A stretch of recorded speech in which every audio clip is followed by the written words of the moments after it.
ኪዳነ ምሕረት እናቴ ጋር በሉ ወደ ጥልቁ ፈቀቅ በል። ይሄ ማለት የቤተክርስቲያን አገልግሎት ወደ ጥልቁ መሆን መቻል አለበት። ቤተክርስቲያን የምታስተምረው ሁሉ ጊዜ በቀላሉ ማጥመድ የምትችላቸውን አሶች መሆን የለበትም። አሁን እኔን የመሳሰሉ አገልጋዮች በአብዛኛው ጊዜያችንን የምናጠፋው ቤተክርስቲያን መጥቶ የሚማረውን ሰው በማስተማር ነው። አሁን እዚህ ያላችሁት ሰዎች መታችሁ ነው ወይስ እኛ መተን ነው እያስተማርናችሁ? አትመልሱ። መታችሁ ነው አይደለ? ወደ ምን?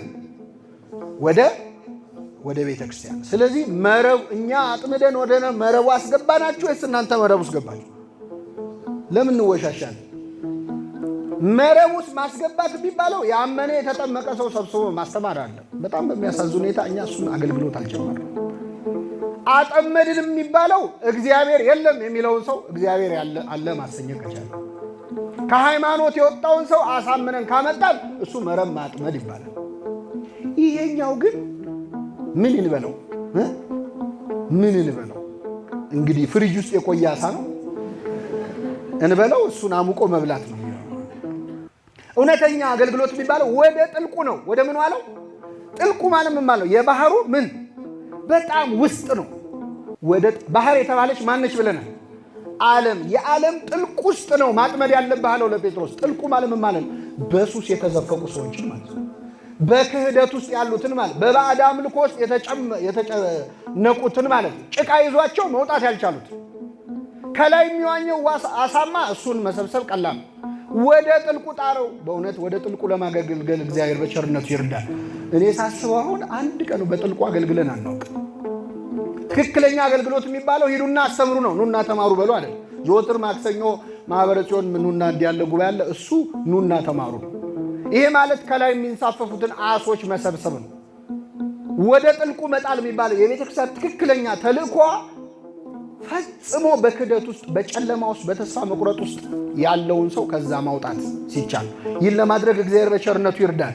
ወደ ጥልቁ ጣለው፣ ለማጥመድ ጣሉ አለው። ስምዖንም መልሶ ምን አለ? ሌሊቱን ሁሉ ስንደክም አድረን ምንም አልያዝንም ነበር። ሌሊቱን ሙሉ ምን ስንል ያደር ግን አንድም ዓሣ አልያዝንም። እውነት እኮ ነው። ጥልቅ ውስጥ ያሉትን ኃጢአት ውስጥ ያሉትን ሰዎች አጥምዶ ለመያዝ የማን እርዳታ ያስፈልጋል? ሌሊቱን ሙሉ ስለደከምክ አይደለም። ዕውቀት ስላለህ፣ ብዙ ስለምታቅ፣ ብዙ ጥሩ ተናጋሪ ስለሆንክ፣ ጥሩ ዘማሪ ስለሆንክ፣ ጸጋው ስላለ ሰው መመለስ፣ ሰው ወደ እግዚአብሔር ማምጣት አይቻልም። በማን እርዳታ ብቻ ነው? ሌሊቱን ሙሉ ደክመናል አለ። ሌሊትና ቀን ብዙ አገልግሎት ሊገለገል ይችላል። እግዚአብሔር እጁን ካልጨመረበት ግን ምንም ማድረግ አይችልም። እግዚአብሔር ከተማን ካልጠበቀ ጠባቂዎች በከንቱ ይደክማሉ። ቤትን ካልሰራ ሰራተኞች በከንቱ ይደክማሉ። አገልግሎት ውጤት የሚያመጣው ሰዎችን ወደ አምልኮተ እግዚአብሔር ወደ ንስሐ የሚመልሰው እኛ ሌሊትና ቀን ስለደከምን ሳይሆን ራሱ እግዚአብሔር እጁን ሲያስገባበት ነው። ጴጥሮስ ይህን ያለው አቤቱ ሌሊቱን ሁሉ ስንደክም አድረን ምንም አልያዝንም፣ ነገር ግን በቃልህ መረቦቹን እጥላለሁ አለ። በምንህ? በቃል። ስለዚህ መረቡ ስለተጣለ ሳይሆን በማን ቃል ሲጣል ነው የሚሰራው? በእግዚአብሔር ቃል ሲጣል። ሰዎችም በሌላ ፍልስፍና፣ በሌላ ወሬ፣ በሌላ ብልጠት ወደ እግዚአብሔር መመለስ አይቻልም። በምኑ ብቻ ነው? በቃሉ ነው፣ በወንጌሉ ብቻ ነው። ወንጌሉን ብቻ በማስተማር ቃል እግዚአብሔርን ብቻ በማስተማር ማጥመድ ነፍሳትን ማዳን ይቻላል። በሌላ መጣል ወዮል ምናምን በማለት በሌላ አይነት ስልት ሰዎችን ወደ መረቡ፣ አሶችን ወደ መረቡ ማምጣት አይቻልም። ስለዚህ ጴጥሮስ ስለ ቃል መረቡን ጥላለሁ አለ። ይህን ባደረጉ ጊዜ እጅግ ብዙ ዓሣ ያዙ ይላል። እንደ ቃሉ ከሰራን የቤተክርስቲያን አገልግሎት ቃሉን መሳሪያ ማድረግ የቻለ እንደሆነ፣ ወንጌሉን መስበክ በትክክል ማድረስ፣ ወደ ሰዎች ጆሮ፣ ወደ ሰዎች ሕሊና ማድረስ የቻለ እንደሆነ ቃሉ ነፍሳትን ከአሉበት ከጥልቅ ውስጥ ያወጣል። እግዚአብሔር በቸርነቱ ያወጣልን። ተስፋ ቆርጠው ያሉትን ሰዎች ቃሉ ያወጣቸዋል። እኛ አይደለም የምናወጣቸው፣ ተናጋሪዎቹ አይደለም የምናወጣቸው፣ ዓሣ አጥማጆቹ አይደለንም። እኛማ ሌሊቱን ሙሉ ስንደክም አድረን አንድም ዓሣ አልያዝንም። ቃሉ ብቻ ሲጨመርበት ግን ከጥልቁ ውስጥ ፈልፍሎ ዓሦችን ያወጣቸዋል። በጣም ብዙ ዓሣ ያዙ፣ መረቦቻቸው ተቀዳደሉ ይላል። ዓሣው ከመብዛቱ የተነሳ መረቡ ምን አለ? ተቀደደ። ቤተ ክርስቲያን አሳ ማጥመድ ምዕመናንን ማጥመድ ያለባት ወደ ጥልቁ ነው ብለናል አይደል? አሁን ወደ ጥልቁ ለሁሉ ክፍት ነች። ቤተክርስቲያን የማታስተናግደው ሰው የለም። ኃጢአተኛ የምትለውን፣ ዘማዊ የምትለውን፣ አመንዝራ የምትለውን፣ ነፍሰ ገዳይ የምትለውን፣ ይሄ እንኳን ባይመጣ ጥሩ ነው ቤተክርስቲያን ለቤተክርስቲያኑም ጥሩ አይደለም የምትለውን ሰው ሰብስባ መረብ ውስጥ ትጨምራለች። ስትጨምር ግን ምን ችግር አለባት? መረቡ ምን ይላል? ይቀደዳል። ይሄው ቤተክርስቲያን ለምን የምትታወቅ ይመስላችሁ? እንበጠበጣለን አይደል? ወይስ ፍቅር በፍቅር ነው? መልሱልኝ። እንደውም አንዳንድ ሰው ኦርቶዶክስ ቤተክርስቲያን ሁሌ ጭቅጭቅ ሌሎቹ ሊዋቸው የሚል ሰው አንደኛ ሰይጣን የራሱን ፕሮጀክት አይበጠበጥም ነው እንዴ? ሁለተኛ መረዋ ለምንድን ነው የምትቀደደው ቤተክርስቲያን? ሁልጊዜ ጸብ፣ እገሌ ከገሌ እንዲህ ያለ እንዲህ ሆነ። ለምንድን ነው የምትሰማው? ያልሰበሰበችው አይነት አሳ የለማ። ሻርኩንም ማስገብታለች፣ ባልጩቱንም ማስገብታለች። ድንጋይ ምናምን ወደ ምኑ ጣሉ ነው ያለው? መረቡን። በቃ ይኸው ከጥልቁ ሰበሰበንና እግዚአብሔር አመላችን መቶ ነው። አንስማማ፣ እንጨቃጨቃል፣ እንሰዳደባለን። በዚህ መሃል መረቧ ምን ትላለች? አቤት ስንት የተቀደደች ቤተክርስቲያን፣ ስንት የተቀደደች፣ ስንት ቦታ ተከፋፈለች። የማትቀደደውን የክርስቶስ ቀሚስ የሰበሰበቻቸው አሶች ቀዳደዋል በየቦታው። ስንት ጥርስ ያለው አሳ አጥምዳ ይሆን በእውነት? ስንት አይነት። በእኛ ምክንያት እኮ ነው ቤተክርስቲያን ሰላም ምታ። ስንት የተከፋፈለች ከመጀመሪያው ክፍለ ዘመን አንስቶ ከአራተኛው ክፍለ ዘመን ቤተክርስቲያን አንድ የነበረችው ምዕራብና ምስራቅ እንዴት ነው የተከፈሉት? ያልሰበሰበችው አሳ አሪዮስም አሳ ነበረ፣ ንስጥሮስም አሳ ነበረ። በየዘመኑ የተነሱ የተለያየ መከፋፈል የፈጠሩ ሁሉ መረቧን የቀደዱ ሰዎች ናቸው።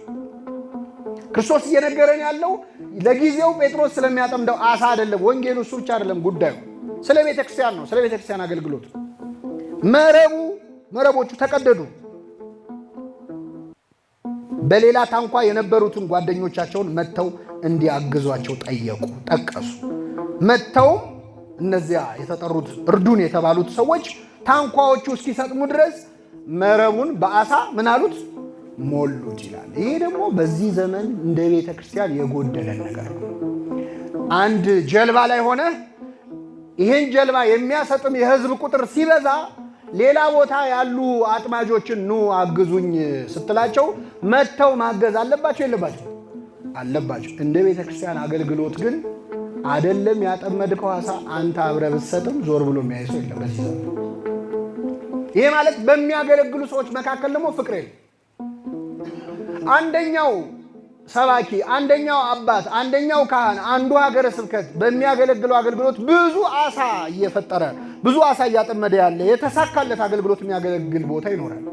ከኔ ጋር ናችሁ? አንዱ መምህር ተነስቶ ጸጋ እግዚአብሔር ረድቶት በጣም ብዙ ምዕመናን በሱ ምክንያት ንስሐ ገቡ ልበላችሁ።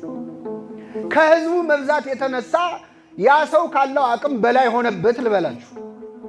ያቺ አጥቢያ ቤተክርስቲያን ያንን ሁሉ ምዕመን ማገልገል የማትችልበት ሁኔታ ቢፈጠር ማገዝ ሲገባ ሌላ ቦታ ያሉት መደገፍ ሲገባ መንቀፍ ነው። የኛ አገልግሎት ማጣጣል ነው። ከዛ ከአቅም በላይ ሆኖ ያ ያጠመደውን አሳ ማስተናገድ ያልቻለው ጀልባ የሰጠመ እንደሆነ እኛ እኮ ድሮም ብለን ነበር። የቤተክርስቲያን አሁን ክርስቶስ እንዴት ምዕመናንን ይሰብስብ ይጠራል? ምዕመናን እኮ መች አስቸግሯል። አሶቹ መች መምጣት አቅቷቸዋል። አንስማማም። አሳ አጥማጆቹ አንስማማም። ብዙ አሶች ተጠምደው መልሰው ወደ ባህር የተከተቱ አሶች አሉ። ይሄ ማለት የሆነ ሰሞን በተገለገለ አገልግሎት፣ የሆነ ሰሞን በተሰበከ ስብከት፣ የሆነ ጊዜ በተዘመረ መዝሙር፣ የሆነ ጊዜ በተፈጠረ መነቃቃት ወደ ቤተ ክርስቲያን የመጡ ወደ መረቧ የገቡ ብዙ አሶች ነበሩ። እኛ ስንሻኮት አዩንና እማየውን ከሆነ ብለው ወደ ባህራቸው ተመልሰው። አሳው ወደ ባህር ከሚመለስ ተስማምቶ ማገልገል ይሻላል አይሻልም? ይሻላል። አንዱ የአንደኛው አገልግሎት ላይ አቃቂር ሲያወጣ፣ አንዱ የአንዱ አሳ አጥማጅ አጠማምር ላይ ሲተች በጣም ብዙ አሶች መግባት እየፈለጉ መረብ ውስጥ በጥልቁ እየተሰቃዩ ያሉ አሉ። እግዚአብሔር በቸርነቱ ይመልሳቸው። እነዚህ ግን የተባረኩ አሳ አጥማጆች ናቸው። በእውነት መጥተው ምን አሏቸው ይላል? አገዟቸው፣ ረዷቸው። ስምዖን ጴጥሮስም ይህን ባየ ጊዜ በኢየሱስ ጉልበት ላይ ወድቆ ጌታ ሆይ እኔ ኃጢአተኛ ነኝና ከኔ ተለያለሁ ይላል።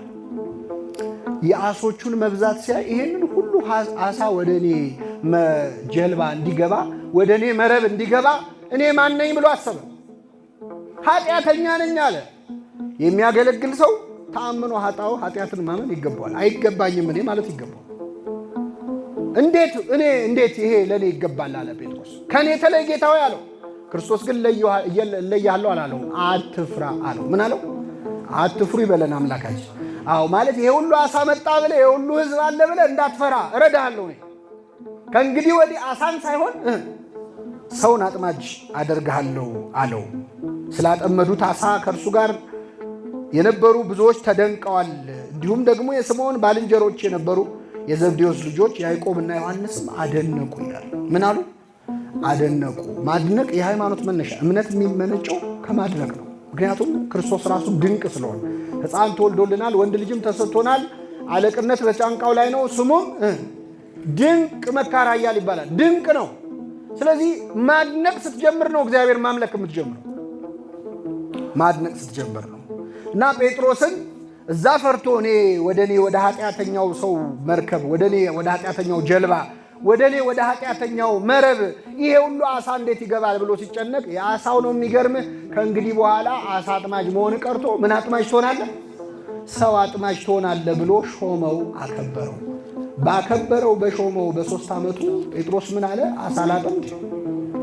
አቤት ተመልሶ ድሮ ስራው ማለት ነው። አሳ ላጥምድ ሄዳለሁ አለ። ሰው ለማጥመድ ሲሰለጥን 3 ዓመት ሲማር ቆይቶ 3 ዓመት ሙሉ አሳ ለማጥመድ አልነበረም የተማረው።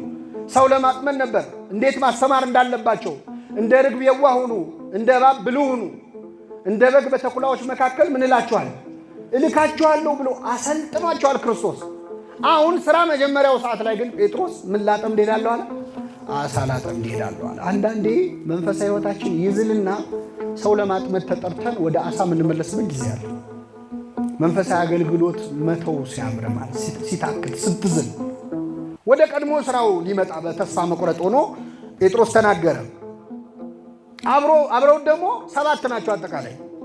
ስምዖን ጴጥሮስና ዲዲሞስ የሚባለው ቶማስ፣ ከገሊላ ቃና የሆነ ናትናኤል፣ የዘብዴዎስም ልጆች ሌሎችም 2 በአንድነት ነበሩ። አጠቃላይ 7 ሆነው አሳ ላጠምድ ሄዳለሁ ሲላቸው እኛም ካንተ ጋር እንሄዳለን አሉት ይላል። እኛም ካንተ ጋር እንሄዳለን አሉት። ይሄ ምንድነው የሚገርማችሁ? አብዛኞቹ ከዮሐንስና ያዕቆብ እና ከጴጥሮስ ውጪ ሌሎቹ አሳ አጥማጆችም ማለት ነው። እንደው ዝም ብለው እዛ ዳር ቁጭ ብለው ኋላ አንቦጫርቁ ካልሆነ ልምድም የላቸው። ግን እኔ ላጠምድ ሄዳለሁ ሲላቸው ጌታ ከሞተና ከተነሳ በኋላ ግራ ገብቷቸዋል። ሐዋርያት ወዴት እንደሚሄዱ ግራ ገብቷቸው ወደ ገሊላ ቀድማቸዋለሁ ስለተባለው ነው ለዛ የመጡት እና እኛም ካንተ ጋር እንመጣለን አሉት። ወጥተውም ወደ ታንኳይቱ በዚያች ሌሊት ምንም ማለት ነው። እንግዲህ ክርስቶስ ስለ አሳ ማጥመድ ብቻ አይደለም የተናገረው። የቀረውን ላንብብላችሁና ይህን ተርጉመን እናበቃለን። ከኔ ጋር ናችሁ? እግዚአብሔር ከሁላችን ጋር ይሁን። በነጋም ጊዜ ኢየሱስ በባህር ዳር ቆመ። ደቀ መዛሙርቱ ግን ኢየሱስ መሆኑን አላወቁ። አሳ ሲያጠምዱ አደሩ። አንድም አሳ ምን አልያዙም። ከ3 ዓመት በኋላ ማለት ነው።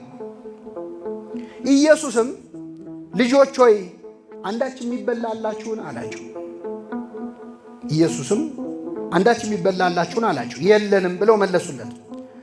እርሱም መረቡን በታንኳይቱ በስተቀኝ ጣሉት ታገኛላችሁ አላቸው። ስለዚህ ጣሉት። በዚያን ጊዜ ከአሳው ብዛት የተነሳ ሊጎትቱት አቃታቸው። ኢየሱስ የወደው የነበረው ደቀ መዝሙር ጴጥሮስን ጌታ እኮ ነው አለው። ስለዚህ ስምዖን ጴጥሮስም ጌታ መሆኑን በሰማ ጊዜ ራቁቱን ነበርና ልብሱን ታጥቆ ወደ ባህር ራሱን ጣለ። ሌሎቹ ደቀ መዛሙርቱ ግን ከምድር 200 ክንድ ያህል እንጂ እጅግ አልራቁም ነበርና አሳ የሞላውን መረብ እየሳቡ በጀልባ መጡ። ወደ ምድርም በወጡ ጊዜ ፍምና አሳ በላዩ ተቀምጦ እንጀራ አዩ። ኢየሱስም አሁን ካጠመዳችሁት አሳ አምጡ አላቸው። ስምዖን ጴጥሮስም ወደ ጀልባይቱ ገብቶ 153 ታላላቅ አሶች ሞልቶ የነበረውን መረብ ወደ ምድር ጎተተው። ይህን ያህል ብዙ ሲሆን መረቡ አልተቀደደም። መረቡ ምን አልተቀደደም። ኢየሱስም ኑ ምሳ ብሉ አላቸው። ከደቀ መዛሙርቱም አንድስ እንኳ አንተ ማነህ ብሎ ሊመረምረው የደፈረ አልነበረም፣ ጌታ መሆኑን አውቀው ነበርና። ኢየሱስም መጣና እንጀራ አንስቶ ሰጣቸው፣ እንዲሁም ዓሣውን። ኢየሱስ ከሙታን ከተነሳ በኋላ ለደቀ መዛሙርቱ ሲገለጥ ይህ ሦስተኛው ጊዜ ነበር ይላል። ስለ ቃሉ አምላካችን ስም የተመሰገነ ይሁን።